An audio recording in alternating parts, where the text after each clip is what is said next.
Hello everyone, most welcome to Education Dice. देखो, आज अपन शुरू करेंगे अपनी ज्योग्राफी की जो सेकंड बुक है, भारत, लोक और अर्थव्यवस्था। हमने फर्स्ट बुक कंप्लीट कर ली है, उसके आठों चैप्टर हमने कंप्लीट कर लिए हैं, उसके कंप्लीट जो है वो एमसीक्यूज भी हमने लाइव क्लास में कर दिए हैं। और आज का जो हमारा सेकंड बुक का फर्स्ट चैप्टर है, ये है जनसंख्या, वितरण, घनत्व, वृद्धि और संगठन। भारत के संदर्भ में है ये, तो इसका अपन आज से शुरू करेंगे, ठीक है। और साथ ही साथ जब ये चैप्टर पढ़ हम कंप्लीट कर लेंगे, एक क्लास में एक चैप्टर पूरा करेंगे, और एमसीक्यू जो शाम को अपनी डेली लाइव क्लास रहती है उसमें अपन करेंगे। तो अभी जो है ना, ये जनसंख्या, इसमें हम देखेंगे जनसंख्या का वितरण भारत के संदर्भ में। पहले हमने विश्व के संदर्भ में देखा था, उसके बाद घनत्व, फिर हम देखेंगे वृद्धि और फिर देखेंगे संगठन। आइए एक एक करके शुरू करते हैं। सबसे पहले देखो कि सिलेबस जो है ना, इस जो अध्याय है, इस अध्याय का सिलेबस देख लेते हैं कि हम इस अध्याय में इस वर्ष का सिलेबस क्या क्या है। तो इसमें रहेगा जनसंख्या का वितरण,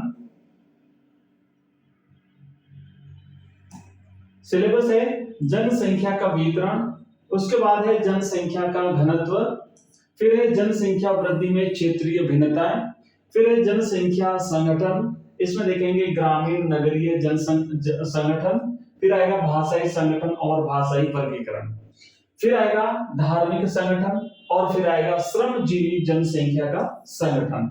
तो इस तरीके से ये है अपना पहले पार्ट का सिलेबस। अब आगे बढ़ेंगे और देखते हैं जनसंख्या कि अगर हम आंकड़ों की बात करें कि भाई जनसंख्या से रिलेटेड जो आंकड़े हैं वो आते कहां से हैं, तो जनसंख्या से संबंधित जो आंकड़े होते हैं, इसके लिए भारत सरकार जो है वो प्रति 10 वर्ष के अंतराल में जनगणना करवाती है। तो हमारे जो देश की पहली जनगणना हुई थी वो हुई थी 1872 में।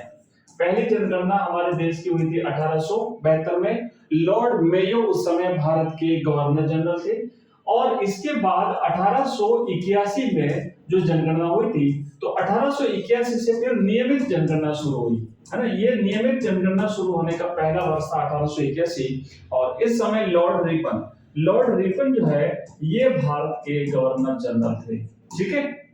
लॉर्ड रिपन थे भारत के गवर्नर जनरल। तो ये हम यहाँ पे देखेंगे, इसको एक एक करके सारी चीजों को क्लियर करेंगे कि हमारे देश में जो जनगणना हुई थी, ये सारे आंकड़े जो मैंने सारी चीजें आपको यहाँ पे बताई, यहाँ पे लिखा हुआ है।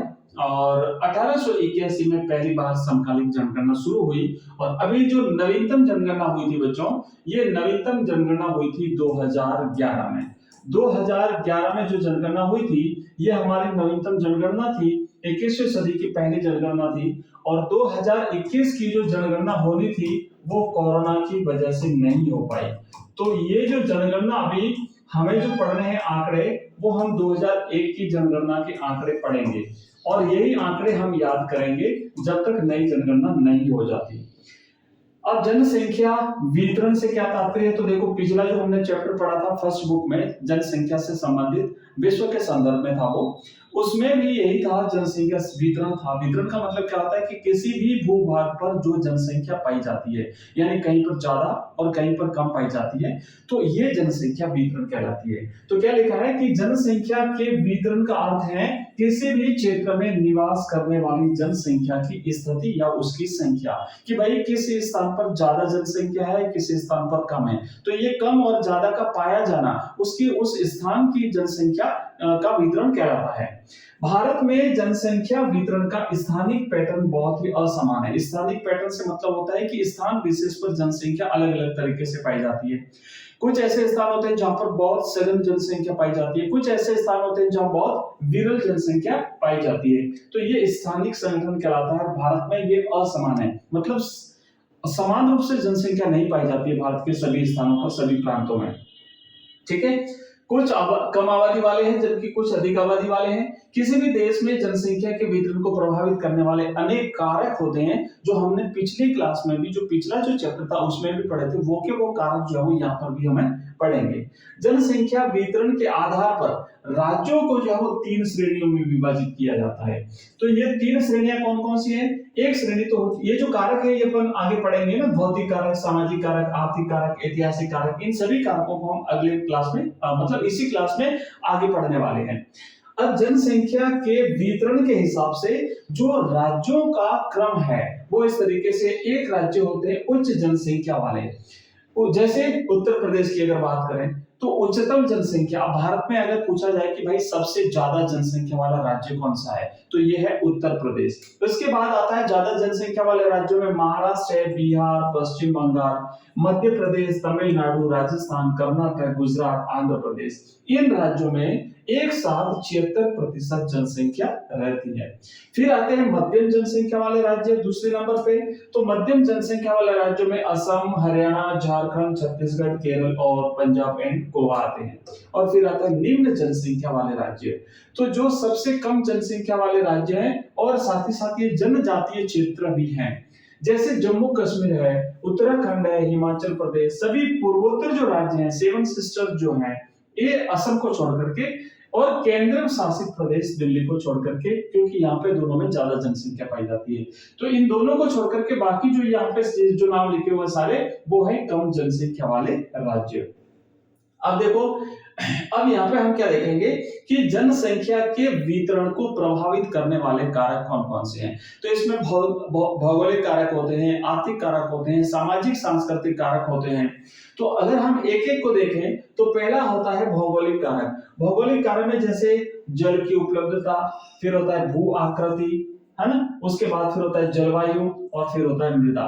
तो ये सारे हैं भौगोलिक कारक। इसके बाद फिर नेक्स्ट अपन पढ़ेंगे आर्थिक कारक।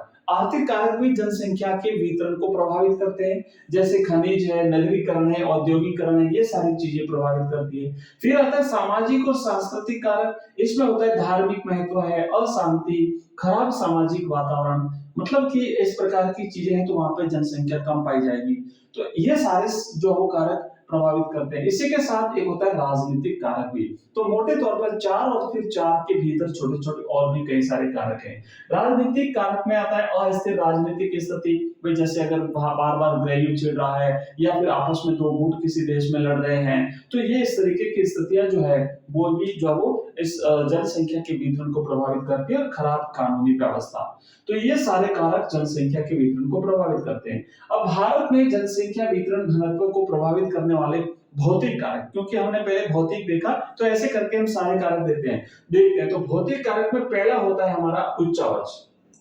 उच्चावच में क्या होता है कि जनसंख्या के बसाव के लिए मैदान अधिक उपयुक्त। तो उच्चावच का मतलब होता है भूमि का जो स्थलीय जो पैटर्न है, धरातलीय जो पैटर्न होता है, कि भाई कहीं पर समतल मैदान है तो कहीं पर पहाड़ है, कहीं पर रेगिस्तान है तो कहीं पर जो है वो उपजाऊ मिट्टी वाले प्रदेश हैं। तो इस तरीके से ये जनसंख्या को प्रभावित करते हैं। पर्वतीय और पठारी या घने वर्षा वाले भागों में जनसंख्या कम केंद्रित होती है, जबकि मैदानी भागों में जनसंख्या अधिक पाई जाती है। उदाहरण के लिए यहाँ पे देखो, भारत का जो उत्तरी मैदान है वो घना बसा हुआ है, और जबकि उत्तर पर्वतीय भाग और उत्तर पूर्वी वर्षा वाले जो भाग है यहाँ पे जनसंख्या कम पाई जाती है। जो पहाड़ी इलाके हैं वहां पे क्योंकि कठिन परिस्थितियां होती है तो लोग वहां पे कम बसते हैं। फिर नेक्स्ट हमारा दूसरा जो कारक रहेगा भौगोलिक कारक में, वो है जलवायु। तो जलवायु में भी क्या होता है कि जलवायु जो है, अगर सम जलवायु है, अगर अनुकूल जलवायु है तो वहां पे जनसंख्या ज्यादा पाई जाएगी। ठीक है, तो ये सारी चीजें हम पहले ही पढ़ चुके हैं। और इसी के तरह जो अगर ठंडे प्रदेश है या बहुत भयंकर गर्मी पड़ रही है, रेगिस्तान इलाके हैं, तो वहां पर भी जनसंख्या कम पाई जाएगी। फिर आता है मृदा। मृदा भी जो है वो काफी हद तक जनसंख्या वितरण को प्रभावित करती है। अगर उपजाऊ मिट्टी है, अगर कृषि योग्य भूमि है तो वहां पर जनसंख्या ज्यादा पाई जाएगी। और अगर जो है ना कि वहां पे मृदा उपजाऊ नहीं है, अगर वहां पे खेती बाड़ी नहीं होती है, तो वहां पे जनसंख्या जो है वो क्या होगा, विरल पाई जाएगी। और इसके बाद आता है जल की उपलब्धता। तो जहां स्वाभाविक है पानी ज्यादा उपलब्ध होगा वहां पे लोग भी ज्यादा रहेंगे, जहां कम पानी होगा वहां पे विषम परिस्थितियों में लोग कम पाए जाते हैं। अब ये हमने भौगोलिक कारक पढ़े। अब हम देखेंगे जनसंख्या का घनत्व। तो घनत्व क्या होता है, हमने पिछले अध्याय में भी पढ़ा था बच्चों कि प्रति इकाई क्षेत्रफल पर निवास करने वाले लोगों की संख्या को जनसंख्या घनत्व कहते हैं। मान लीजिए एक गांव है, उस गांव की जो जमीन है ना, उसकी जो जितनी भूमि है, उस भूमि के अनुपात में उस गांव में लोग कितने रहते हैं, तो ये दोनों का जो अनुपात है वो कहलाता है जनसंख्या का घनत्व। भारत में जनसंख्या घनत्व की अगर हम बात करें, आंकड़े हम थोड़े से याद रखने पड़ेंगे, ज्यादा टफ नहीं है, बिल्कुल इजी सिंपल आंकड़े देखेंगे। 2011 की जनगणना के अनुसार अगर हम भारत में जनसंख्या का घनत्व देखें तो हमारा जनसंख्या घनत्व है 382, 382 व्यक्ति प्रति वर्ग किलोमीटर। तो ये आपको याद रखना है एक आंकड़ा, ठीक है। इसके बाद अगर पूछे कि भाई भारत में सबसे कम जनसंख्या कहां पाई जाती है, तो अरुणाचल प्रदेश नहीं, भारत में सबसे कम जन घनत्व कहां पाया जाता है, तो है अरुणाचल प्रदेश, 17 व्यक्ति प्रति वर्ग किलोमीटर। ये 2001 की जनगणना के आंकड़े हैं बच्चों। और अगर पूछा जाए कि भारत में सर्वाधिक जन घनत्व कहां पाया जाता है, तो भारत में बिहार राज्य में सर्वाधिक जन घनत्व है, 1102 व्यक्ति प्रति वर्ग किलोमीटर पाए जाते हैं। तो आप देखो क्या है कि भारत में जन घनत्व कितना है, तो 382 व्यक्ति प्रति वर्ग किलोमीटर। सबसे कम जन घनत्व भारत के किस राज्य में है, तो वो रहेगा बच्चों कि अरुणाचल प्रदेश जो है वहां पे 17 व्यक्ति प्रति वर्ग किलोमीटर। और सर्वाधिक जन घनत्व कहां पर है, तो बिहार में 1102 व्यक्ति प्रति वर्ग किलोमीटर। अगर हम केंद्र शासित प्रदेशों की बात करें, ये हमने भी राज्यों में देखा है, केंद्र शासित प्रदेशों में बात करें तो दिल्ली का जन घनत्व सबसे अधिक है, 11,297 व्यक्ति। और अगर अंडमान निकोबार द्वीप समूह में जो हो केवल 46 व्यक्ति। तो केंद्र शासित प्रदेशों में सर्वाधिक दिल्ली का और न्यूनतम है अंडमान निकोबार द्वीप समूह का। अब प्रायद्वीपीय भारत की बात करें, इसको छोड़ दीजिए, प्रायद्वीपीय भारत कोई नहीं है। अब देखो नीचे आगे और बढ़ते हैं, तो यहाँ पे जो है वो अगला रहेगा जनसंख्या की वृद्धि। तो जनसंख्या वृद्धि से क्या तात्पर्य होता है कि एक समय अंतराल में जनसंख्या में जो परिवर्तन होता है वो जनसंख्या की वृद्धि कहलाती है। अब ये दो प्रकार की हो सकती है, ऋणात्मक वृद्धि भी हो सकती है और धनात्मक वृद्धि भी हो सकती है। तो जनसंख्या वृद्धि में होता है कि दो भिन्न समय बिंदुओं के मध्य, मतलब जैसे 2000 से लेकर के हमें 2010 तक की जनसंख्या का अनुपात देखना है कि वृद्धि हुई कि क्या हुआ। तो ये 10 सालों का जो अंतराल है, इस 10 सालों के अंतराल में जो जनसंख्या में परिवर्तन हुआ है वो जनसंख्या वृद्धि कहलाएगी। अब वास्तविक जनसंख्या की वास्तविक वृद्धि की गणना कैसे करते हैं, तो देखो यहाँ पे गणना करते हैं कि जन्म में से मृत्यु को घटाते हैं और फिर उसमें क्या जोड़ देते हैं, अप्रवास में से उत्प्रवास को घटा करके जोड़ देते हैं। तो जो आंकड़ा आएगा वो रहेगा जनसंख्या की वास्तविक वृद्धि। अब नेक्स्ट जनसंख्या की वृद्धि हम पढ़ चुके हैं। जनसंख्या वृद्धि दर क्या होता है, जब जनसंख्या की वृद्धि को हम प्रतिशत में व्यक्त करते हैं तो वो जनसंख्या की वृद्धि दर कहलाती है। फिर है जनसंख्या वृद्धि के दो घटक, एक है प्राकृतिक घटक और दूसरा है अभिप्रेरित घटक। जनसंख्या के दुगुना होने में समय, तो देखो जनसंख्या के दुगुना होने के समय वर्तमान वार्षिक वृद्धि दर पर किसी भी जनसंख्या के दुगुना होने में लगने वाला समय होता है। आपको चार प्रवृत्तियां हमें देखनी है भारतीय जनसंख्या वृद्धि की। जो चार प्रवृत्तियां, उसमें पहली जो प्रवृत्ति है, पहली जो प्रावस्था है, प्रावस्था फर्स्ट, यह है 1901 से लेकर के 1921, 20 वर्षों का अंतराल है। इसमें क्या हुआ था, स्थिर वृद्धि की अवधि, मतलब इसमें भारत की जनसंख्या बढ़ी नहीं थी बल्कि स्थिर रही थी। तो 1 से लेकर के 21 की अवधि को भारत की जनसंख्या की वृद्धि की स्थिर अवस्था कहा जाता है। तो अवस्था पहली जो है ये 20 वर्षों की, ये स्थिर प्रावस्था कहलाती है, क्योंकि इस अवधि में वृद्धि दर अत्यंत निम्न थी, यहां तक कि 11 से 21 के दौरान ऋणात्मक वृद्धि दर भी व्यक्त की गई थी। मतलब ये जो दशक था ना, कई बार यहां से प्रश्न बनता है, ध्यान रखना, इसको थोड़ा सा ढंग से समझना कि भारत में ऋणात्मक वृद्धि दर वाला वर्ष कौन सा है। तो भारत में 2011 से लेकर के 2021 में जो वो जनसंख्या वृद्धि ऋणात्मक रही थी, मतलब घटी थी, बढ़ी नहीं थी। ये पहला ऐसा दशक था तो इसमें जो वो ऋणात्मक वृद्धि हुई थी, ठीक है, ओके। अब है प्रावस्था दूसरी, तो प्रावस्था जो सेकंड है, ये इसका जो समय है वो है 2021 से 2051, निरंतर वृद्धि की अवधि। इसमें लगातार वृद्धि हुई जनसंख्या में, इस अवधि में जनसंख्या वृद्धि निरंतर बढ़ती गई, क्योंकि स्वास्थ्य सेवा में वृद्धि के कारण मृत्यु दर में कमी आई थी, इसलिए इस बढ़ती अवधि को मृत्यु प्रेरित वृद्धि भी कहा जाता है। तो ये थी दूसरी प्रावस्था। तीसरी हमारी प्रावस्था है 1951 से 1981। इस तीसरी प्रावस्था में तीव्र वृद्धि की अवधि इसमें भी माना जाता है और इस अवधि को भारत में जनसंख्या विस्फोट की अवधि के नाम से जाना जाता है। तो याद रखना, जो दूसरी प्रावस्था है ना, इसको तो कहते हैं मृत्यु प्रेरित वृद्धि, और तीसरी जो प्रावस्था है इसे कहते हैं भारत में जनसंख्या विस्फोट की अवधि।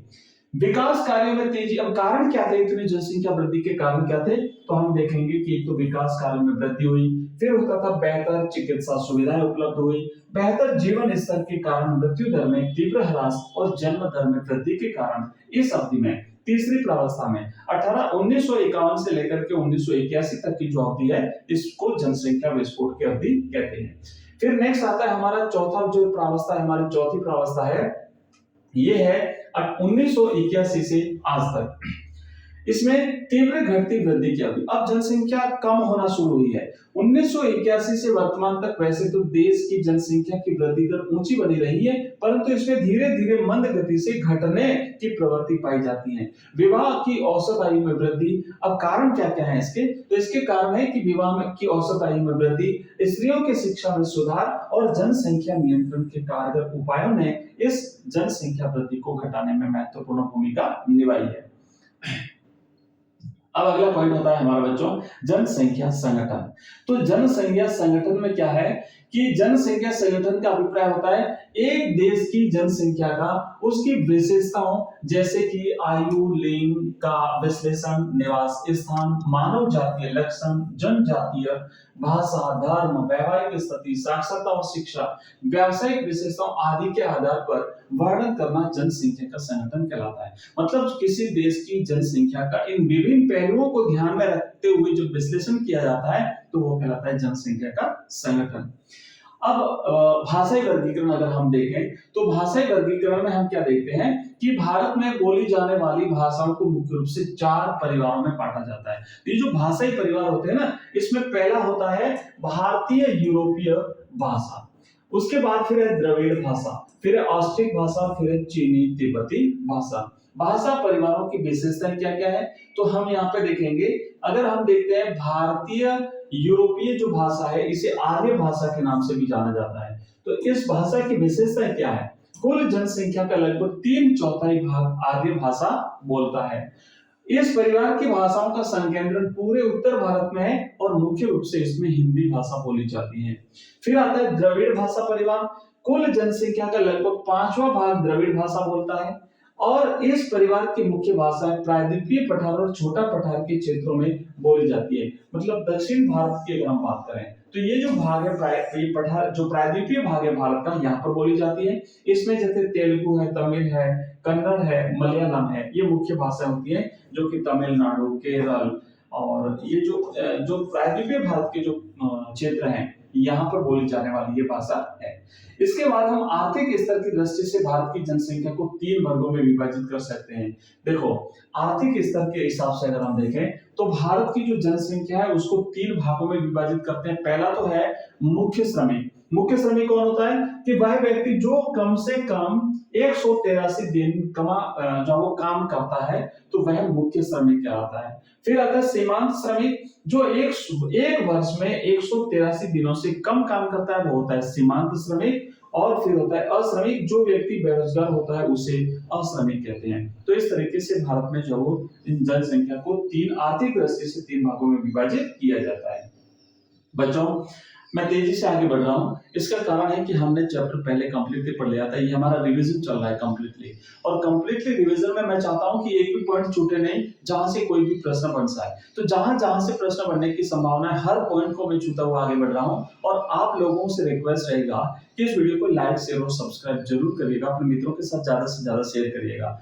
ये जो वीडियो हम पढ़ रहे हैं इसका कंप्लीट इसके जो नोट्स है ना, ये नोट्स अगर आप पीडीएफ के रूप में प्राप्त करना चाहते हो तो आप हमारा ऐप डाउनलोड कर लीजिए। हमारा ऐप है बच्चों एजुकेशन राइज नाम से। जो नए बच्चे हैं उनको मैं बता देता हूँ, एजुकेशन राइज नाम से हमारा ऐप है जहाँ पे आपको मिलेंगे कंप्लीट कोर्सेज। ज्योग्राफी का complete course, Hindi compulsory, Hindi साहित्य, पॉलिटिकल साइंस, ज्योग्राफी, सारे सब्जेक्ट के कोर्सेज मिलेंगे चैप्टर वाइज। लेटेस्ट पैटर्न और ब्लूप्रिंट के हिसाब से हमने ये कोर्स तैयार किया है जहाँ पे पीडीएफ के रूप में नोट्स मिलते हैं, वीडियोस मिलते हैं, एमसीक्यूज मिलते हैं, ऑनलाइन टेस्ट मिलती है, क्वेश्चन आंसर सारी चीजें रहेगी। इसी तरह हम इसी ऐप में आपको मॉडल पेपर्स मिलेंगे, सब्जेक्ट वाइज 10-10 मॉडल पेपर्स मिलेंगे, वो भी आप देख सकते हैं।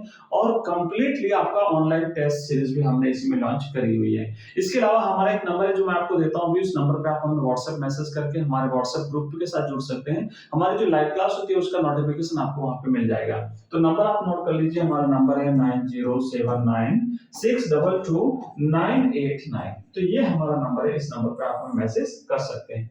अब देखो आगे बढ़ते हैं और अगला हम देखेंगे देश की जनसंख्या में किशोरों का क्या योगदान है। जो किशोर होते हैं, तो किशोर क्या होता है, किशोर किसे कहते हैं बच्चों? तो देखो 11-12 वर्ष से लेकर के 18-19 वर्ष की जो आयु होती है वो किशोर कहलाते हैं। तो अब यहाँ पे देखेंगे, यहाँ पे देखो 10 से 19 लिखा, थोड़ा सा वेरिएशन रहता है इस उम्र में। 10 से 19 वर्ष की आयु के लोगों को किशोर कहा जाता है।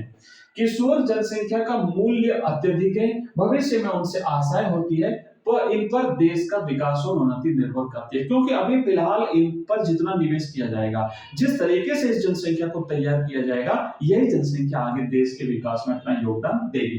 किशोर वर्ग जल्दी सुदृढ़ हो जाता है, उनका मार्गदर्शन करना अत्यंत आवश्यक होता है।